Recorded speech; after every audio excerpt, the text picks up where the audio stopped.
Hi guys, I'm here to answer those questions. I'm not professional but I will try my best.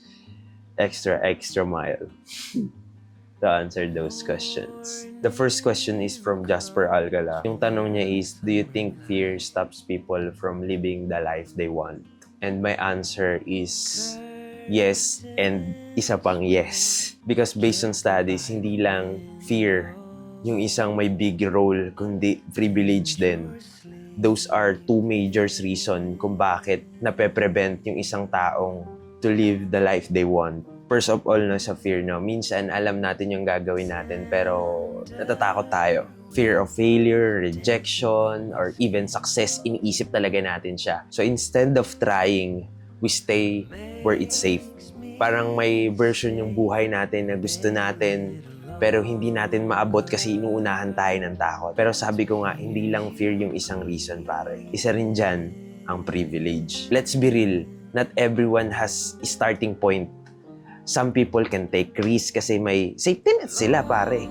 Kahit mag-fail ako dito, okay lang. 'Di ba? May support, may pera, may connections, may time mag-fail yung isang tao. While others, kung gugustuhin nila or personally kung gugustuhin natin, hindi pwede. Hindi tayo basta-basta makakagalaw. Kasi kailangan muna natin isipin yung survival, yung families, and even yung responsibilities. So minsan, it's not just natatakot ka lang. Minsan, wala ka talagang option ngayon or wala ka talagang choice, 'di ba? That's why it's important na hindi pwedeng i-advise kung kani-kanino lang yung just follow your dreams, 'di ba? Kasi hindi lahat may privilege for that kasi hindi siya equally accessible for everyone.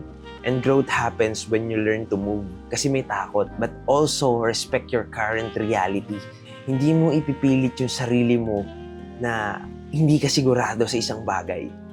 And mas kilala mo yung sarili mo. And this is the next question, no? Galing naman to kay paring Chester. Pare, ingat ka palagi, tol. What if the person you needed most in life was someone you were supposed to become for yourself? Ang lalim na, no? Kasi para minsan sanay tayong humanap ng tao na someone who will understand us, someone will comfort us, stay with us, and someone na pupuno ng mga bagay na feel nating kulang sa sarili natin. Pero what if pare, hindi sila yung sagot doon? What if the love you're waiting for, yung care, yung patience, and understanding na gusto mong maramdaman, kaya mo rin palang ibigay sa sarili mo? Minsan kasi we depend too much to other people to fix us, to make us feel complete, to make us feel okay, di ba? Pero habang ginagawa natin yun, nakakalimutan na natin na may responsibility rin tayo sa sarili natin. Don't get me wrong, hindi ko ibig sabihin na hindi na natin kailangan ng tao sa buhay natin. Hindi na natin kailangan ng iba. We still need people, we still need love. Pero bago mo hanapin yun sa iba, pare, kailangan marunong ka munang ibigay yun sa sarili mo. O kailangan mo munang iparamdam yun sa sarili mo. Learn to sit with your own pain, learn to comfort yourself,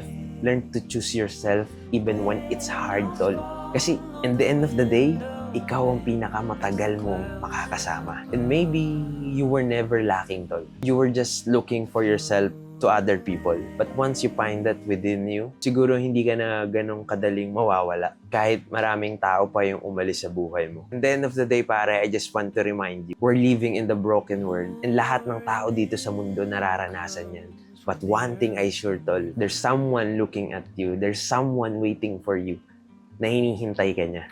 And that is Jesus. Hindi mo kailangan mag-perform sa ibang tao. Hindi mo kailangan hanapin yun sa ibang tao. Pare, siya yung bubuo sa'yo. Ganun ka kamahal ni Lord, pare. Sabi nga sa John chapter 3 verse 16, For God so loved the world that He gave His only Son, that whoever believes in Him should not perish, but have eternal life.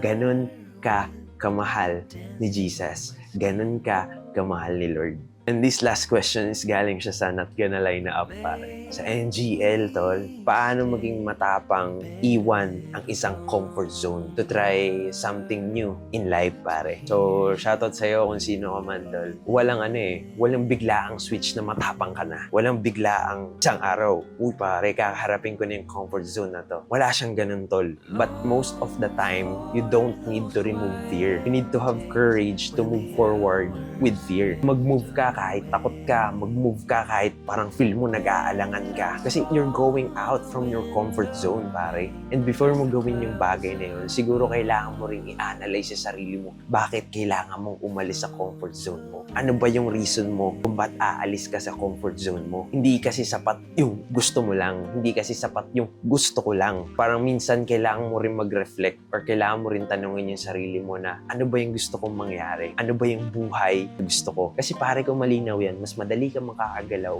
mas madali kang makakapag-isip kahit kinakabahan ka. Siguro yung next step dun is start small, pare. Hindi siya binamadali. Hindi naman siya parang isang gabi lang or overnight lang na okay na, nasa labas ka na ng comfort zone mo. May bago ka ng comfort zone, di ba? Kasi mas lumawak na siya, tol. Hindi siya kailangan na malaking leap agad. Pwede kang magsimula talaga sa maliliit na bagay. Courage grow in small wins, di ba? Hindi siya biglang jump, hindi siya biglang pang level 100 na ako agad. Hindi siya ganun, tol eh. But sometimes, kailangan mong i-reframe yung fear. Huwag mong isipin na baka mag-fail ako, tol. Huwag mong isipin na baka magkamali ako. Isipin mo na kapag nagkamali ako, may matututunan ako. Isipin mo, pag nagkamali ako, pag nag-error ako, matututunan ko to. May matututunan ako. Kasi pare, kahit hindi siya mag-work, experience pa rin siya eh. Kasi the next time na itatry mo uli siya, you're not starting from scratch. You're starting again from experience. And siguro lastly, kailangan mong tanggapin na uncomfortable siya.